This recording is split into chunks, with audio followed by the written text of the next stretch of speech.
Africa Content TV.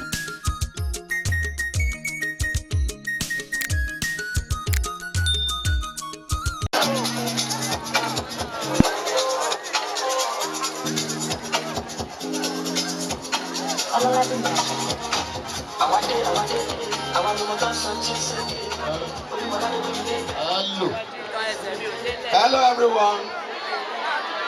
Hello. Ẹ̀yin tèmi báwo ni o?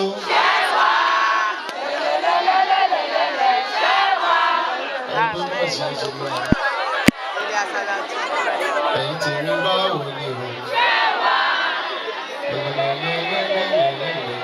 Ẹni pé mò ń kí fáwọn kan lẹ́yìn bí àwọn sáléwẹ̀ lẹ́nu ń gbọ̀rọ̀ téèyàn ò lè fàṣírí pamọ́ sí wọn lọ́wọ́. Ẹ bẹ̀rẹ̀ sí ní ké wọ́n sí táǹtà ń ṣe àkílódé ẹ̀ẹ́dẹ̀ ní sùúrù.